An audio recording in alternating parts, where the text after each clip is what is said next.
আল্লাহ পাকের ওলি, আল্লাহ পাকের বন্ধু, তাদের থেকে কিভাবে আমরা ফয়েজ লাভ করতে পারি, তাদের থেকে কিভাবে আমরা ফয়েজ পাইতে পারি, কিভাবে একটা আধ্যাত্মিক শক্তি আমরা অর্জন করতে পারি।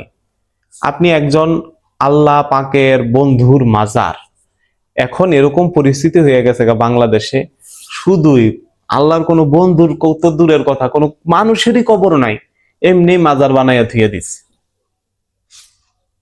ওই জায়গায় মানুষ যায় ছাগল দিতেছে, এটা করতেছে, সেটা করতেছে, হ্যান করতেছে, এই আর সে, এইভাবে জীবন পার। তা আপনি কিভাবে বুঝবেন যে জায়গায় বাস্তবিক একটা আল্লাহ পাকের বন্ধুর কবর মোবারক আছে, বা একটা বন্ধুকে এই জায়গায় কি সাহিত্য করা হয়েছে, এই জায়গায় আছে কি? এটা জানার জন্য আপনার একটু রুহানিয়ত লাগবে, আপনার একটু ভালো মানুষ হইতে হইব। ঠিক আছে, আদার ব্যাপারে হইয়া জাহাজের খোঁজ কিন্তু নেওয়া যাব না। আপনার এরকম কি পাওয়ার আলা লোক হইতে হইব, ঠিক আছে, যেন আপনি জাহাজের খবরটা লইতে পারেন। আল্লাহর ওলি আল্লাহ হইলো জাহাজ, নৌকা হইয়া তো জাহাজের খবর লইতে পারুন না। আমি চালাই নৌকা, জাহাজের জিগাই আপনার তেল খরচ কত, কথা বুঝেন না? এরকম হইলে কিন্তু চলবো না। আপনি রুহানিয়ত অর্জন করার পরে, আপনি একটু আধ্যাত্মিক শক্তি পাওয়ার পরে কোনো কবর মোবারকের সামনে যে আপনি বসবেন, বা যে কোনো কবর হোক, ঠিক আছে, বসবেন, আল্লাহ পাকের রহমতে আপনি বুঝতে পারবেন, অনেক কিছু অনুমান করতে পারবেন। এটা বাতিনি বিষয়, এটা একটা বাতিনি বিষয়, গোপন বিষয়, এটা আমি সরাসরি এখানে বলতে পারছি না। যতটুক পারতাছি অতটুক শুনেন। তা আল্লাহর বন্ধুর কবর মোবারকে যাই আপনি একদম সোজা হইয়া টান হইয়া বসবেন। টান হইয়া বসার পরে আপনি সূরা ফাতিহা পড়বেন 21 বার, সূরা ইখলাস পড়বেন 21 বার, আর বলবেন আয় আল্লাহ পাক রব্বুল আলামিন, তোমার বন্ধু যে আছে আল্লাহ, এরা আমি সূরা ফাতিহা এবং সূরা ইখলাসের হাদি আমি তারে গিফট করে দিলাম, তার উপরে আমি বকশিশ করে দিলাম। ওই মাজারে ওয়ালায় বাবা টাকা খায় না, হ্যাঁ, মাজারের এসি লাগাইতো, সে এসির বাতাস চায় না, সে ফুল চায় না, সে কিচ্ছু চায় না, সে চায় কি আমলের হাদিয়া। এবং মাজারের আশেপাশে কখনো বাবা মাজারের দান বাক্সে টাকা দিবেন না, দিবেন হচ্ছে মাজারের আশেপাশে যে পাগল টাগল পড়ে রয়েছে, এদেরকে কিছু টাকা পয়সা দিবেন, এদেরকে গরিব মানুষ, এদেরকে দান করে দিবেন।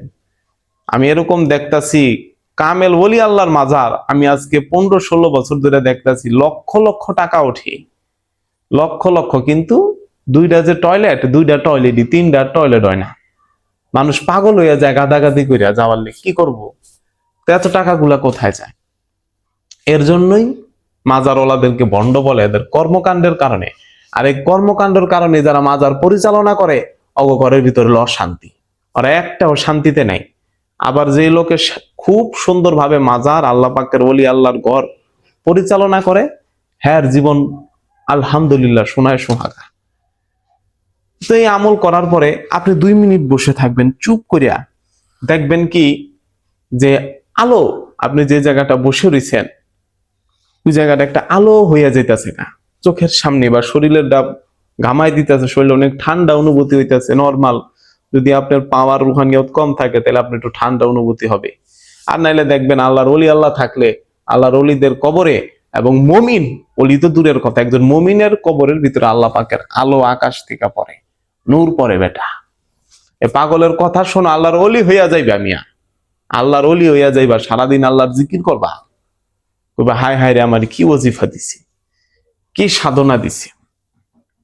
এটা যদি আপনারা একটা মাজারের ভিতরে বৈশা, বা একটা কবরস্থানের ভিতরে বৈশা করেন, হায় হায়, যদি যার কবরের সামনে পড়বেন, যদি আল্লাহর রহমতে সে যদি মমিন হইয়া থাকে, আল্লাহর আরশ থেকে যে নূর পর্দা, আল্লাহ আপনার চোখের সামনে থেকে পর্দা সরাইয়া দিব, আপনি দেখতে পারবেন। যদি আল্লাহ পাক রব্বুল আলামিন আপনার চোখের সামনে থেকে পর্দা সরাইয়া দেয়, কারো বাবার ক্ষমতা আছে, হ্যাঁ, ওইটা বন্ধ করা? কারো বাবার ক্ষমতা নাই, কারো বাবার ক্ষমতা নাই রে বাবা, হায় হায় রে। তো এইভাবে আপনারা আমল করবেন, এভাবে করলে আপনারা অনেক কিছু দেখতে পারবেন। আস্তে আস্তে আপনার বাতিনি চোখও খুলে যাবে।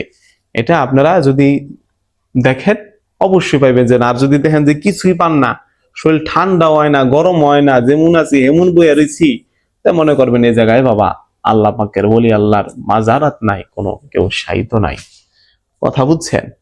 আর যদি মনে করেন কোনো কবরের ভিতরে বসার পরে আপনার শরীরের ভিতরে আউতাউ লাগতাছে, কবরস্থানে অনেক খারাপ লাগতাছে, শরীরে জ্বর আয়া পড়তাছে, তা আপনি একটু সূরা ফাতিহা 11 বার পড়া পরা পানি খাইয়া শরীর একটু চিটাই মিটাই লইবেন।